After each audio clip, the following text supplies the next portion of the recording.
Oke, bismillahirrahmanirrahim. Assalamualaikum warahmatullahi wabarakatuh. Apa kabarnya teman-teman hari ini? Semoga Allah limpahkan kesehatan untuk kalian semua dan juga ayah bunda kalian di rumah dan juga keluarga kalian yang ada di rumah. Insya Allah teman-teman hari ini yang morning talk adalah Bu Destri, dan Bu Destri akan menyampaikan sebuah kisah tentang seorang nabi. Mungkin kalian juga udah tahu nabinya nabi siapa, tapi Allahu alam kisah ini kalian sudah pernah dengar atau belum. Tapi ini bisa mengingatkan juga untuk kalian semua dan juga khususnya buat Bu Desri sendiri insyaallah. Nah, kalau di kisahnya ini ada di dalam kitab Irsyadul Ibad, teman-teman. Jadi pernah suatu ketika gitu ya, Nabi Sulaiman alaihi salam mendapat perintah teman-teman dari Allah untuk pergi ke tepi laut atau ke pantai. Dan di sana kata Allah, teman-teman, nanti kamu akan menemukan suatu hal yang sangat luar biasa. Nah, setelah mendengar perintah tersebut, Nabi Sulaiman langsunglah berangkat menuju tepi lautan tersebut gitu ya, teman-teman. Dan tidak lupa Nabi Sulaiman membawa rombongan. Rombongannya itu dari golongan manusia dan juga golongan jin pada saat itu.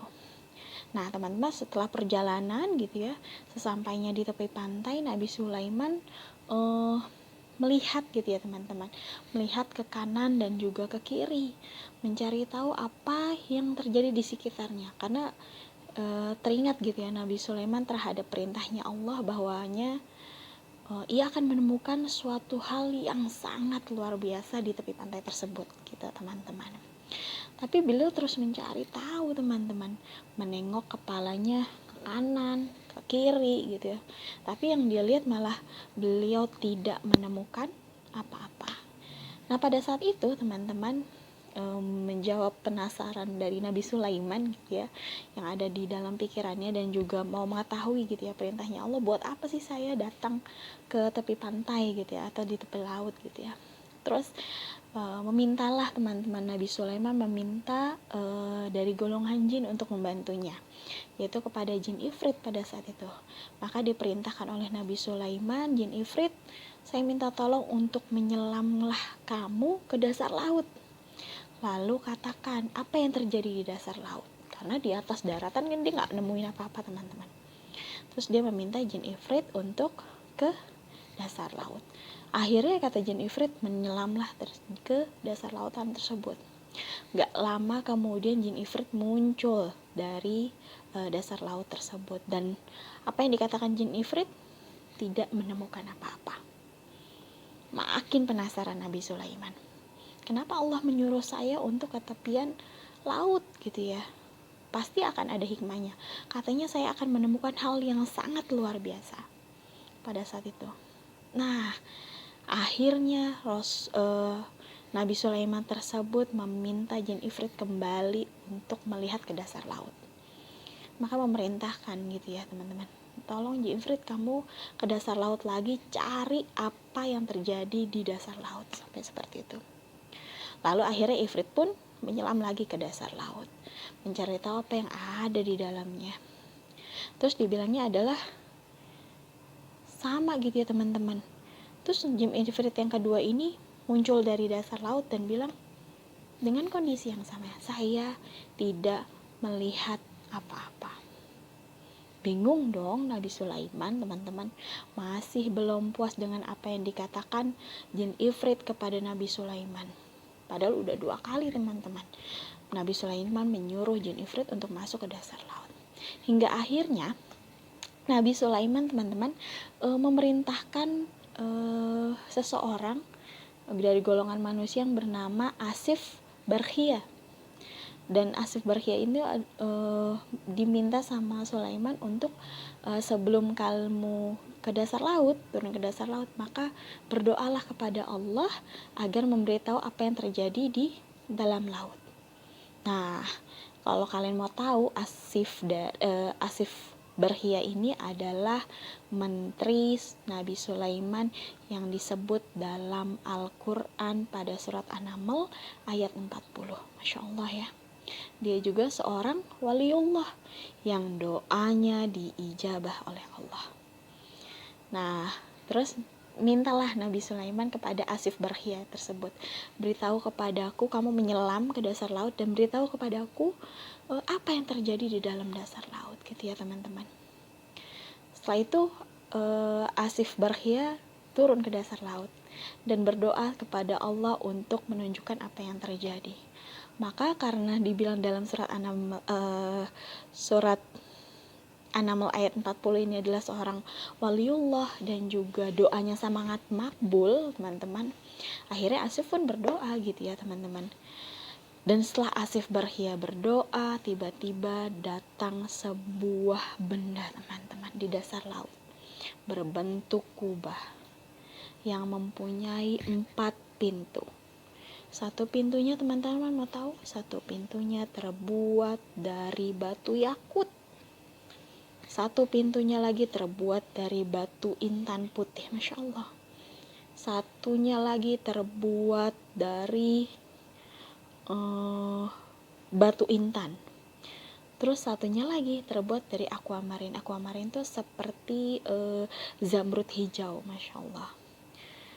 Semuanya dari batuan, teman-teman, Masya Allah ya. Dan itu kubah tersebut berada di dasar laut. Semua pintu terbuka. Asif melihat semua pintu terbuka dan tidak ada satu tetes air pun yang masuk ke dalam kubah tersebut. Masya Allah. Kalau kita nih teman-teman, kita naruh gelas deh gitu ya, naruh gelas atau tempat pensil yang mungkin sama-sama berbentuk persegi, kubus gitu ya, berbentuk kubus misalnya, set kita taruh, pasti dia apa? Kemasukan air. Tapi tidak dengan kubah ini. Kubah ini tidak pernah termasuki air walaupun cuma setetes, tidak pernah. Akhirnya teman-teman, lalu semua pintu itu tuh terbuka, teman-teman, dan tetes air pun gak ada yang masuk ke dalam kubah tersebut. Padahal benda tersebut berada di mana? Di dalam laut yang sangat dalam. Sama seperti 3 kali perjalanan menyelamnya jin ifrit pada saat itu, jin ifrit yang pertama gitu ya teman-teman. Lalu benda yang berbentuk kubah tersebut diserahkan kepada Nabi Sulaiman. Jadi Asif dibawa gitu kan ya, dibawa ke atas, lalu kubah tersebut diserahkan kepada Nabi Sulaiman alaihi salam. Dan Masya Allah, tiba-tiba Nabi Sulaiman melihat siapa? Melihat seorang laki-laki yang tampan, memakai baju serba putih dan bersih badannya, Masya Allah ya. Dan pemuda itu sedang melakukan sholat ketika diangkat oleh Asif. Lalu Nabi Sulaiman masuk ke dalamnya, melihat ke kubah tersebut gitu teman-teman, dan memberikan salam kepada pemuda tersebut gitu ya. Dan pemuda itu pun mempercepat sholatnya dan menjawab salam Nabi Sulaiman. Nah, setelah itu Nabi Sulaiman bertanya gitu ya, dengan pemuda tersebut gitu. Sebab apa kau bisa berada di dasar laut ini, wahai pemuda? Dibilang gitu. Karena Nabi, pertanyaan dari Nabi Sulaiman. Lalu pemuda tersebut bilang, wahai Nabi Allah, sesungguhnya bapak saya adalah seorang laki-laki yang lumpuh, tidak bisa berjalan. Dan ibu saya seorang wanita yang buta, tidak melihat. Tapi saya merawat keduanya selama 70 tahun. Saya merawat keduanya dengan penuh kasih sayang, kata pemuda tersebut. Ketika ajal menjemput ibu saya, katanya, ketika ajal menjemput ibu saya dan berdoa nih teman-teman sama Allah, ya Allah, ini kata pinta dari ibunya pemuda tersebut gitu ya, ya Allah, panjangkanlah umur anakku, dibilang gitu, dalam keadaan selalu takwa kepada Allah. Itu mintanya dari ibunya. Dan juga ketika ayahnya wafat, dia berdoa sama Allah, ya Allah, tempatkanlah anakku ini di tempat yang tidak ditemukan oleh setan, teman-teman. Pemuda itu berkata seperti itu sama Nabi Sulaiman. Pemuda tersebut sudah menjaga selama 70 tahun, teman-teman. Ibunya buta, ayahnya lumpuh. Jadi bagaimana sibuknya pemuda tersebut selama 70 tahun untuk merawat orang tuanya, teman-teman. Sejenak keduanya terdiam. Pada saat itu Nabi Sulaiman juga terlihat harus dengan cerita pemuda tersebut. Terus dibilang pemuda tersebut, sejenak keduanya terdiam, dan setelah saya memakamkan kedua orang tua saya nih, kata pemuda tersebut, saya berjalan ke tepi pantai untuk menghilangkan kesedihan saya. Lalu saya melihat kubah yang bercahaya. Masya Allah, kubah tersebut sangat indah. Saya masuk ke dalamnya untuk melihat keindahan kubah tersebut, teman-teman. Lalu datanglah beberapa malaikat pada saat itu, teman-teman.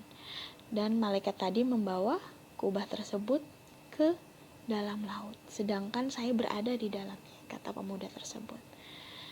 Nah, makin penasaran dong Nabi Sulaiman. Lalu bertanyalah Nabi Sulaiman kepada pemuda tersebut, teman-teman, pada zaman siapa kamu mendatangi pantai pada saat itu? Lalu Masya Allah gitu ya, kalau dilihat dari di sini. Jawab pemuda tersebut bilangnya adalah pada zaman Nabi Ibrahim alaihi salam. Akhirnya Nabi Sulaiman terdiam kembali, teman-teman, mengingat sejarah dari kenabiannya. Begitu terkejutnya gitu ya Nabi Sulaiman. Kalian mau tahu? Ketika mengetahui bahwa jarak Nabi Sulaiman dengan zamannya Nabi Ibrahim pada saat itu adalah sekitar 2400 tahun. Tapi kondisinya apa? Pemuda tersebut sangat tampan. Pemuda tersebut masih hidup. Pemuda tersebut masih sholat sama Allah, beribadah kepada Allah. Masya Allah gitu ya. Dan kalian mau tahu, begitu panjang umurnya pemuda tersebut, dan anehnya tidak ada satupun helai rambutnya yang putih. Jadi kalian bisa bayangkan, bisa jadi berarti umurnya dia bisa 2400 tahun lebih. Masya Allah ya teman-teman ya. Lalu pada saat itu bagaimana Nabi Sulaiman nanya kembali gitu ya sama pemuda tersebut, lalu bagaimana kamu bisa mendapatkan makan dan minum? Terus kata pemuda tersebut bilangnya adalah, wahai Nabi Allah, setiap hari datang kepadaku seekor burung yang membawaku makanan sebesar kepala manusia. Saya memakannya, saya merasakan kenikmatan yang belum pernah saya rasakan di dunia.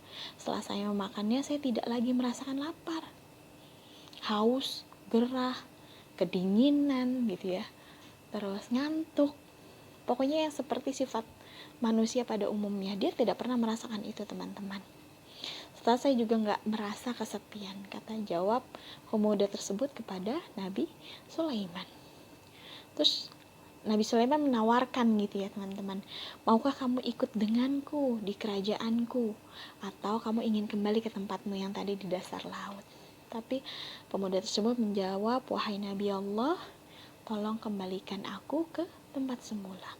Lalu Nabi Sulaiman memerintahkan Asif Barkhia pada saat itu untuk mengembalikan pemuda itu ke tempat semula. Saat itu juga pemuda itu hilang dari pandangan Nabi Sulaiman dan juga rombongan Nabi Sulaiman yang terdiri dari golongan manusia dan golongan jin.